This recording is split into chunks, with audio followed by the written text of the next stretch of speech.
is in the house. We're talking with, well, we're dealing and uncovering lots of things that falls under the auspices of mental health. And we're also talking wellness, all right? We're talking experience, lived experience, what we can do. We're not just lifting up the issue, but we're lifting up some solutions, some type of resolve, something that will give us center, move us back to a balanced space, all right? All of those things, yes, all of those things. And without further ado, we're going to introduce the one, the only, Dr. Leatrice Brooks with Chosen LLC. And guess what? She's going to give you her number to contact her and her staff to assist you along the way, okay? And she's very transparent, so if you don't have those note-taking devices out by now, shame on you. But you know what? There's grace. Go ahead and get them. Maybe you do it with paper and pen or pencil. Sometimes you need pencil because we got to erase some things. If we have a goal set, sometimes we have to reschedule, and that's okay. And going in when we're setting goals, knowing that sometimes they have to be rescheduled is good, and it helps to reduce the stress, okay? So we are not so hard on ourselves. If you were like I used to be, I stayed stressed and tight and tense. Why? Because I put too much on me. And I didn't hear that after the 1 millionth time somebody told me that. It finally started sinking in when it started showing up in my health, right? So what I'm doing, I'm being totally transparent. The stuff is real, so definitely take care of yourselves, take care of your mental, find those trusted individuals, and listen to what the doctor has to say. Sometimes we're feeling emotionally drained. And guess what?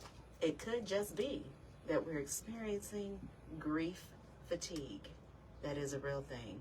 Grief and fatigue, those words separated alone is enough. Dr. Brooks, how you doing? I am well. How are you? Doing very, very well. What's going on? Yeah, so we are here to talk about emotion and grief fatigue. We kind of use those words interchangeably a little bit, but it's basically when you just tired of feeling. Like you've been, and sometimes feeling is challenging. Sometimes I have clients who come in, they like, I don't want to feel anymore. I've been learning to feel my feelings, and it's too much going on, and I just want to put them somewhere else and let somebody else deal with them. But that's a reality, especially when so many things are happening all the time. Absolutely. Back to back. You feel like you can't catch your breath before the next thing happens, that it can be emotionally exhausting. So we want to talk about some ways that we can take care of ourselves in the midst of life doing what life does. We need it. Yeah. We definitely need it. Yeah. You have someone here with you. Yeah. So, I was out and about and wasting time before I had to come over here. So when I come to this side of town, I try to do all the things that I have to do on this side of town. And so I ran into a friend and I said, look, I know you know a little bit about emotion and grief fatigue. So come and have this conversation with us today. Yeah, so this is Miss Shalitha Manuel. Hello, everybody. Come on, look closer, make sure. Hello, everybody. Yeah, so she gonna get in where she fit in as we're having as we're having this conversation This is today. great. Real people having real conversations. That's Yes. what it's all about. Thank you so much, Miss Shalitha. Shalitha.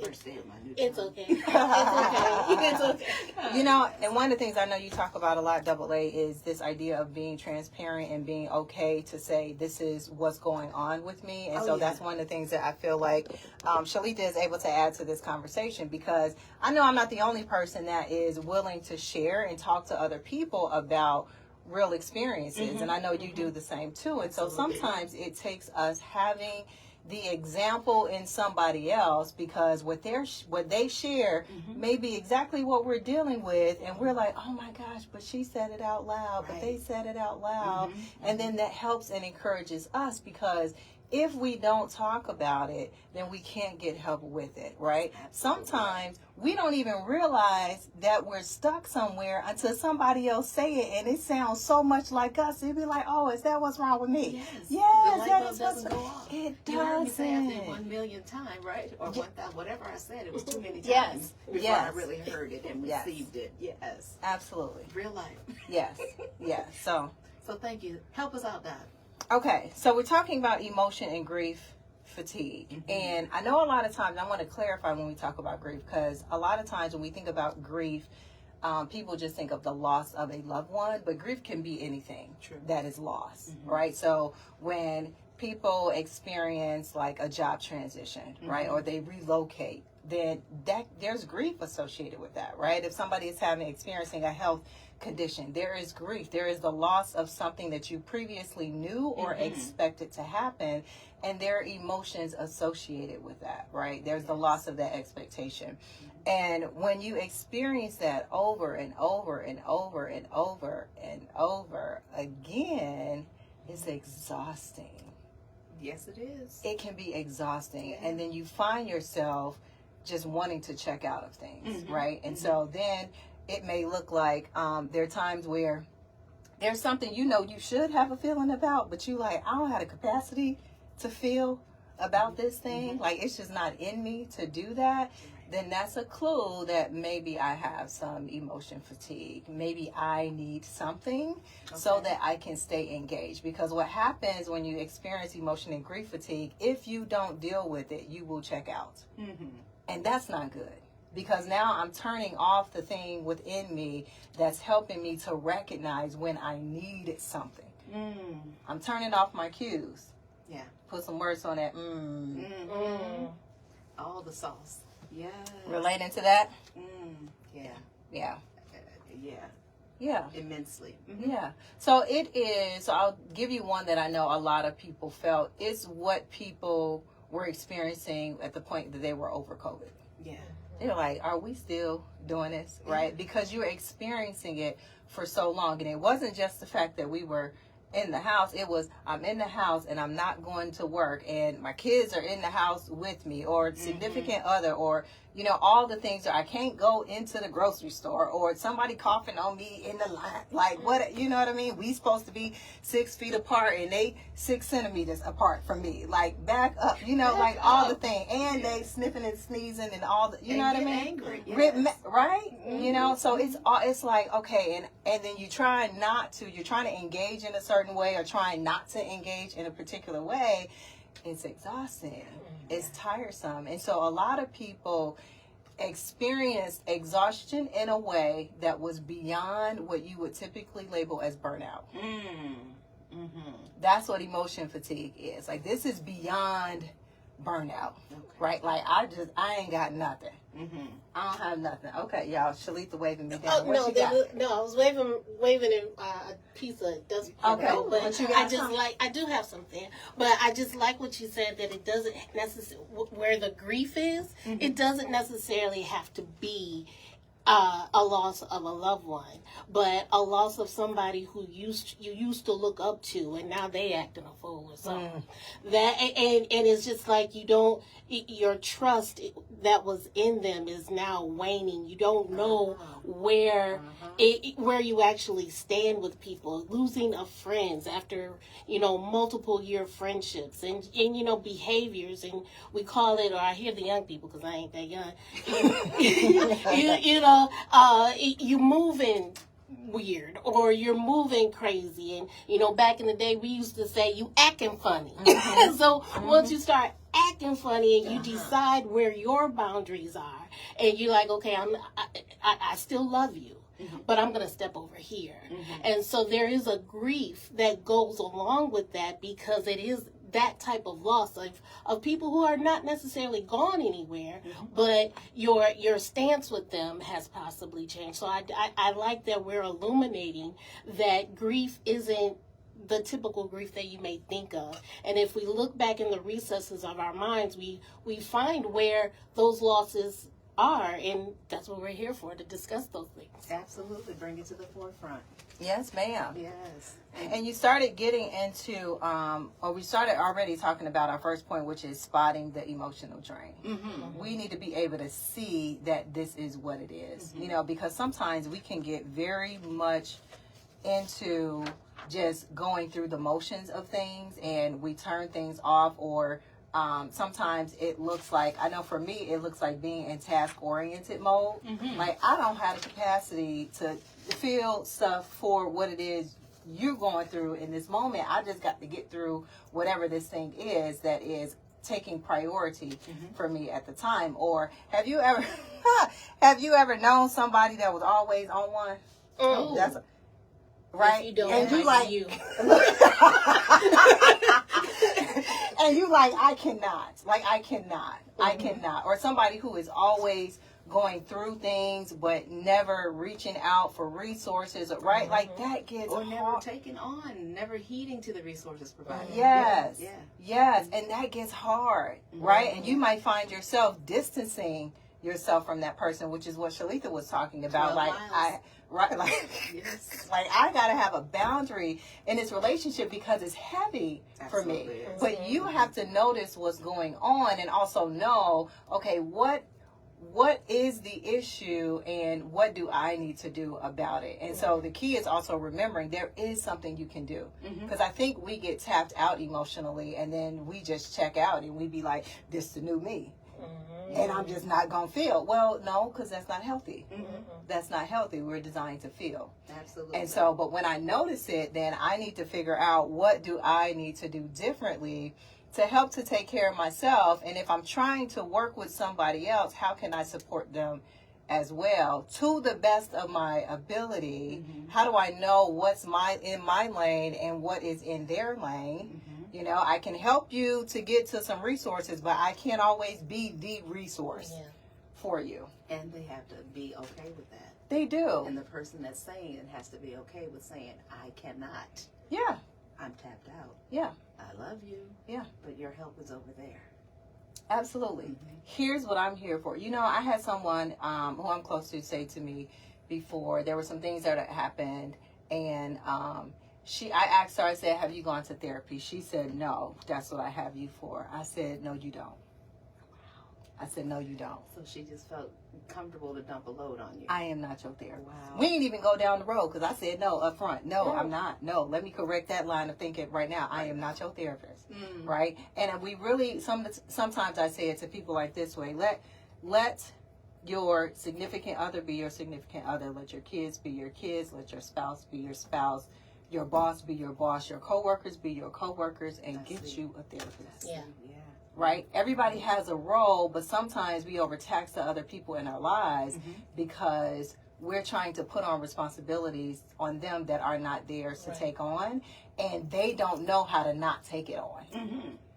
Yeah. Or they feel like it's their responsibility to help you with that, and they can support you with it, but they don't have to do it themselves. Another moment of transparency, listeners. That used to be me. You know, feeling like I had to help because, you know, everybody's coming to me. But then I found out I needed to stop because when it came time for me to get help, there was nobody to go to. Nobody to go to. Nobody to call. Nobody to write. You know, those types of things. Mom, thank you so much. She was there. But she got other kids. Yes. And she got her own stuff going on, right? So I had to learn to be okay with saying no. And retreating to myself and finding those resources. Yeah. Absolutely. But Absolutely. if you have somebody that can point you to the right resources, at least don't waste their time. You know what I'm saying? It's like, okay, like your friend, you are full of you're the most resourceful person that I know. Who am I to just like not listen to that? You know, because you said no, I'm not your therapist. And so, but you can point me in the right direction. And I think we get that fatigue for trying to show up for somebody, and we don't have the capacity to be able to show up in our fullest selves because you ain't did the last thing I told you to do. Just do the last thing that, you know, I said we can make a plan. I'm good with plans. Like, okay, what's the next thing? As long as I know the plan, I can be in there with you. But if I'm like, okay, well, first go over here, check your, check your insurances or something like that, and check with these 3 people. I got these 3 people. You call them. Not putting it all on somebody who doesn't necessarily have the capacity to work with you or to support you or show up for you the way you want to. Now y'all mad. Yeah. Now everybody mad and attitudes and stuff like that. And you just broke a relationship instead of, building up a relationship. And I would say too, even in therapy with clients, I only got so much capacity too, right? So one of the things that I do is we got 3 times to talk about this situation. You sound like my sister. And you have not done anything before I start turning up the heat. Because you need to be a little bit more uncomfortable because you're too comfortable in it. And I don't want to keep hearing the same thing every week. Like, why are we still talking about this thing? And I am all for micro adjustments and micro movement as long as you're moving forward in some sort of way. If I saw that your left foot is not in the same position it was in last week, I'm good with that. I didn't say you had to go from 0 to 100, but as long as you moved a little bit, I'm okay. Yeah. But you can't come in here with nothing and think we just finna be looking at each other every week and not do anything. What do they do that? Right. Let's move on. And so it's not healthy. It's not healthy. And, as a psychologist, I wouldn't be doing my job if I just let you stay there. But that's the difference too, I think, between somebody where this is what they do versus somebody in your life, because I think people feel differently accountable to a professional than somebody in their everyday life, because now you feel like I didn't pay my $20 copay, right? And so I need to be doing something, or I went to therapy. Somebody gonna be expecting something to change in my life because you went. You absolutely right. You are absolutely right. Yes, people are gonna expect you to change. You better do some work. Yes. For yourself. Come on. Yes. So that first point is you have to spot your emotional drain. You have to notice that you're feeling drained, if I am feeling avoidant, like, oh my gosh, here she come again, right? That's probably a clue that maybe they too tasking, or, this is about to be another heavy conversation. Then, I don't, if you're looking at your watch, do I got time to hear this today, right? That's probably a sign. She laughing, y'all. That's probably a sign that maybe it's too much. Just real quick, I did that just yesterday.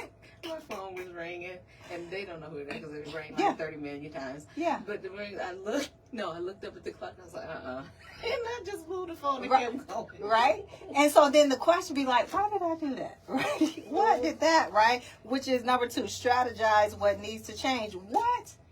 I need to recognize what happened. What is happening? What are the contributors to what I'm feeling? What is going on? And it's that piece of awareness. So I love to, one of the things I like to train people to do is to notice when you're feeling something different, right? Yeah. So you can get to a point where you say, I feel different right now than I just felt 2 minutes ago. What changed, right? What changed was so-and-so came in the room. Now I'm huffing and puffing. Okay, what does that mean? Right? It's telling me something. Now I feel tired all of a sudden, or now I feel heavy, or now my facial expression has changed, or I don't feel like I can be happy and enjoy life around this person, right? Like, what are the cues or the indicators that help me to know what the problem is? So you have to at least identify what the issue is, because I can't do anything about something that I'm not recognizing. Sure. So I have to recognize what it is. So it may be a relationship. It may be a change in employment. I was interviewing somebody this week, and we hiring y'all. I was interviewing somebody this week, and I'd asked the question. I always ask the question, like, tell me about the transition from your last employment. And they were like, yeah, no. I'm not, like, no, it's too much. I don't know what they're doing. They don't know what they're doing. Like, I can't. And they noticed the impact that it was having on them. And I was like, yes, this is somebody that is very self-aware to know this is not the place for me. Because y'all about to take everything I got. Yeah. And it's too much. And I'm not going to have what it is that I need to be able to serve the people that I'm here to serve, because I got to try to get y'all together, and y'all ain't paying me. Great line of self-awareness. Exactly. Indeed.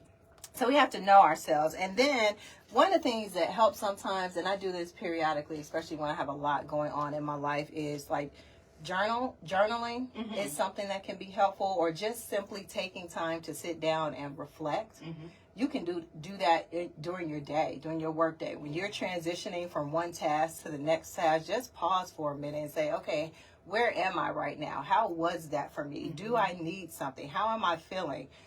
going into this next task? Does it feel like it's too much for me or overwhelming? Or did the phone ring and now I don't want to do no more work for the rest of the day? Like what, right? What is it? Did I get an email and now all of a sudden I'm, you know, like what is it that's contributing to how I'm feeling?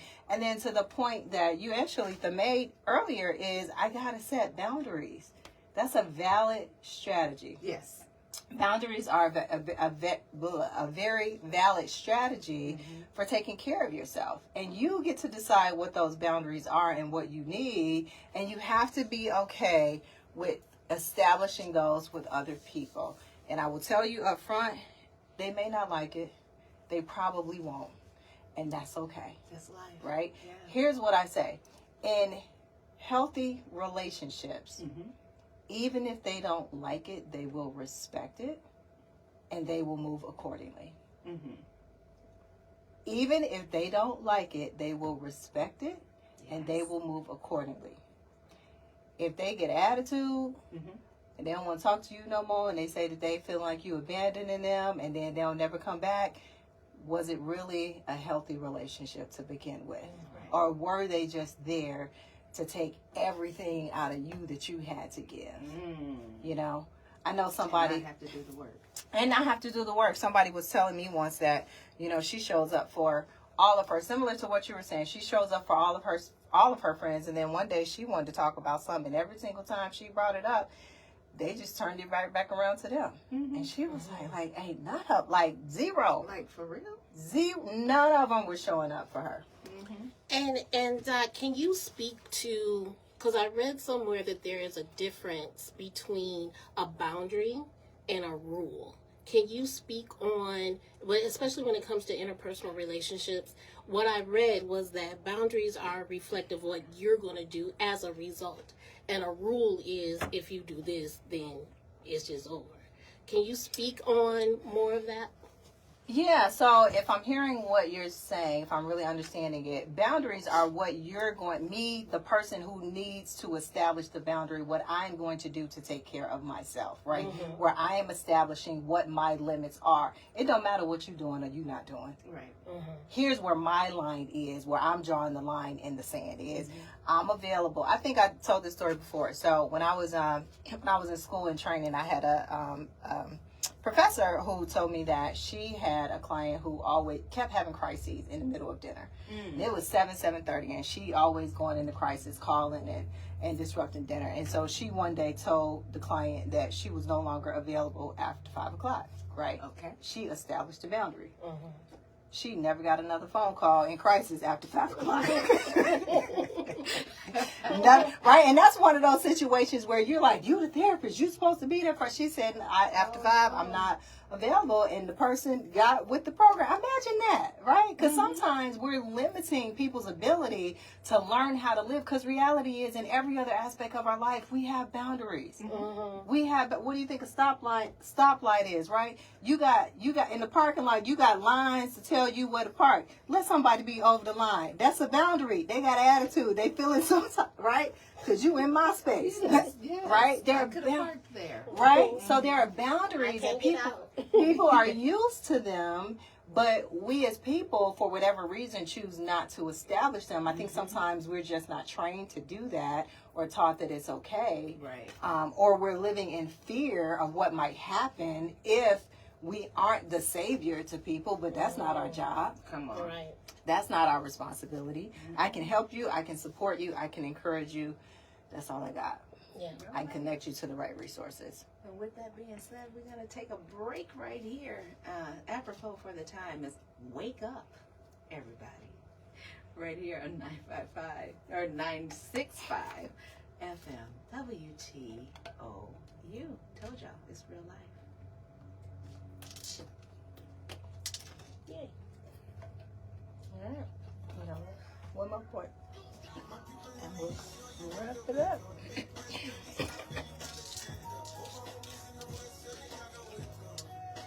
Wake up, wake up. Woo! Woo! That was a lot. I love it, love it. Love it, love it, love it.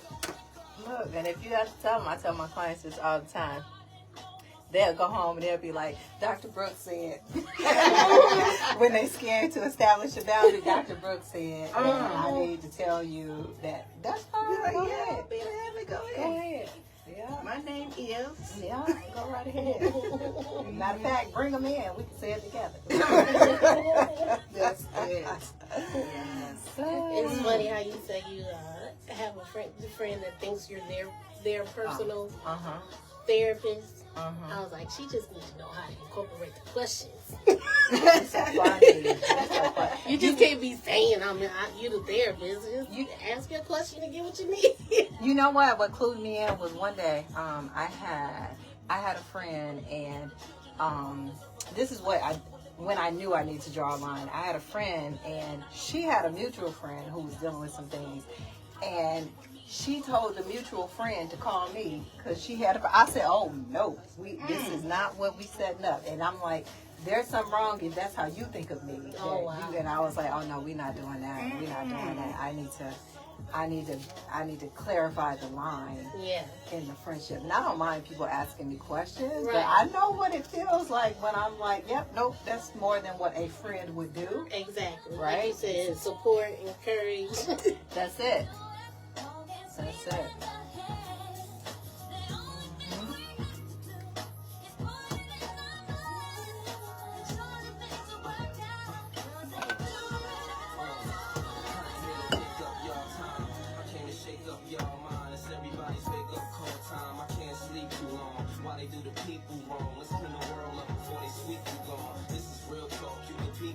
So when you feel weak, these words will keep you strong and help make a change for the better. It's hard for one to do it, but we can make some changes together.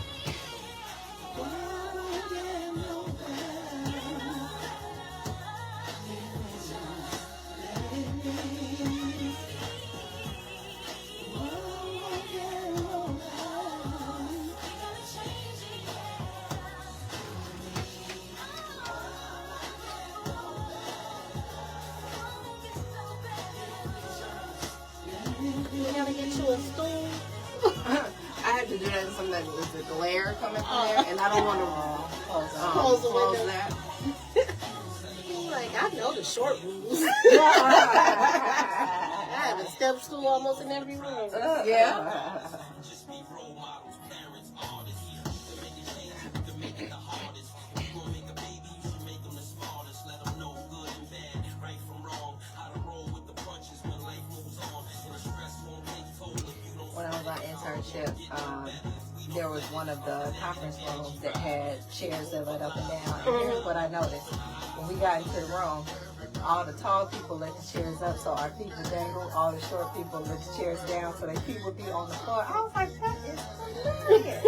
That is hilarious. Because I'm like, my feet are always on the floor. I want to let them hang. I had a friend that would come to my house and push all my glasses to the back of the cabinet. That is just and I would never know until they left.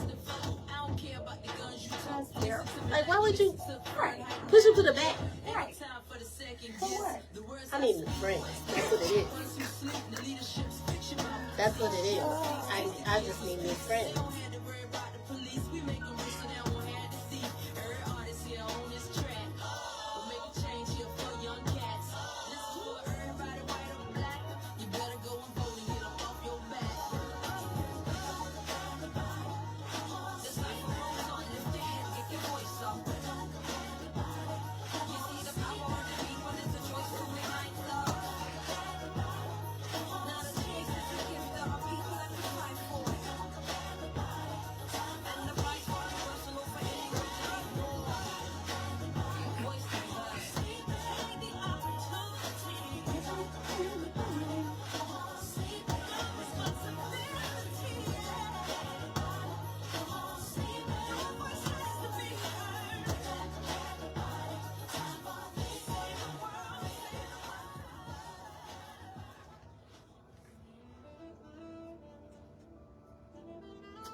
This is so wonderful.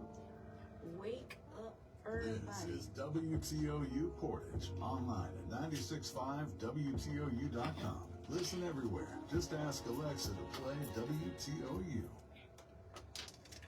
All right. We are back, y'all. You are tuned in to Speak On It. The time now is 1:02 p.m. on this beautiful Saturday, October 4th, the first Saturday of the month. And what are we doing? We are in conversation with the one and only Dr. Leatrice Brooks, y'all. And we're going to swing back over to her. She's talking, hey, we could be dealing with some grief. We could be dealing with, stress, mental health, all of that. She's here to answer your questions. So if you have a call, feel free. She can take 2 or 3 of them. 349-1660, 269-349-1660. If you're feeling emotionally drained, you might be experiencing grief fatigue. Dr. Brooks. Yes, ma'am. So far we have talked about how to spot emotional drain, how to strategize what needs to change, and then next we're going to talk about small steps towards emotional renewal. So it doesn't take much to kind of do a reset. I like to say reset to people. So it doesn't take much to reset. We just have to do it enough and do it proactively so that we aren't tapped out all the time. So one way that I like to do it, and I've started doing this pretty consistently at work, is even if it is taking a 5-minute break, like I will. So I have a personal trainer, and she is always like, okay, well, how much exercise are you getting in? So I've started doing 5-minute circuits at the office, just on a break, but in between tasks. Or I love using my watch to set timers. So I'll do a task for, set a 15-minute timer and then make sure that I take a break, take a pause, just so that I can reset, clear my mind, see what's going on with me, and then I can make decisions accordingly. So sometimes, people are like, well, I got this and I got that and I have all these responsibilities. You do, and guess what? They're going to be there. They're going to be there whether you dare to do them or not, right? Because your body only has so much capacity. Your emotions only have so much capacity. And there is a real thing to this idea that our emotional capacity or our emotional stress will impact our physiological bodies. So sometimes when we're dealing with things, we may notice it in our body before we ever even notice it in the way that we're feeling. And so sometimes the health challenges that we're experiencing are really about emotional things that are going on for us. And so we have to be intentional to take those moments to slow down, to take a walk, to listen to some music, or to just be present, So I had this experience at the gym. I like to walk around the track before I meet with my trainer, and I'm walking around the track and somebody came up to have a conversation with me. Now, he was, y'all know I said I was on one. People be on one. He was on one, and I wasn't about that life. And I just said, he was like, well, what if I just want to be friends? I said, I just want to walk around the track. That's it. I just want to walk around the track. Why? Because 1, I want to talk to you. But 2, really, that's my time to just be, right? For me to just check in with me. I really like to ride my bike. Sometimes I'm like, well, I could invite a friend, but then they going to want to talk. Or sometimes I'll just tell them I don't want to talk while we ride. We just ride. Because I need to listen to music. I need to just be outside, experiencing the air and all of that. And, if we think about today in Michigan, it is a very nice day. We was like, dang, it is hot, okay? Which is in October. It is hot. I know you don't got no sleeves on, right? Purposely went in the summer bin. Right? Like, it is hot today. And here's what I notice happens is people feel great when the weather is nice, and then all of a sudden the weather change and you miserable. Why? Because you were relying on the weather to indicate or to tell you how to feel, which is a false sense of control over your emotions, versus Yes, it is. I need to do what I need to do to take care of myself on a consistent basis, because the weather should not be able to control how I'm feeling, right? If I notice that I'm that different just because the weather changed, then I need to check how I am taking care of myself. Right. And I'm probably not, because it should not have that much of an external impact on me. True story. Yeah. So that means I need to get some coping skills and get in therapy and talk about it. You also, another step that you can take towards emotional renewal is to reach out to somebody who is willing to listen, but then also now some people say, well, I just want somebody to hear what it is that I have to say. And that only goes so far. Right. Because you want somebody that can hear what you have to say, but then also, even if they're not trying to fix it themselves, but they're also willing to make a recommendation on how you can get help with the thing. Because I don't want to get stuck in the, I just keep saying what's happening for me. Try some different things like, what are some ways that we have creative expression? Sometimes it is writing, sometimes it's art, sometimes it's whatever. I just need to get up and dance and move to this song that sounds amazing. And then if you need to go to therapy. Yeah. Go to a support group of other people that are feeling very similar to you. Get some spiritual guidance, but find something that's going to help you to reset. Yes. Reset yourself. Definitely. That's important. So if you're feeling emotion fatigue, it does not mean that you're failing. It just means that you have been feeling deeply for a really long time and you need some relief. And so you need to recognize it, you need to strategize it, and then you need to start making some steps so that you can recover, because recovery is possible from it. Let other people know what's going on with you. Help them to know how they can support you in that. Ask for help when you need it. If it's not the people around you, somebody somewhere knows of a resource that's able to help you. But you have to be willing to acknowledge your space and to say it out loud so that other people can help. Absolutely. That is so wonderful. So, everybody, Doctor, you might want to tell them how they can get in touch with you. And I do want to caution, if you do reach out to Dr. Brooks, her practice, make sure you are patient. Make sure you call back. Make sure when you call, you leave name and correct phone number so that you can be reached on the return. Dr. Brooks. Yeah, so we are Chosen PLLC right here in Kalamazoo, but close to Portage, right off of 94. And our number is 866-232-5389.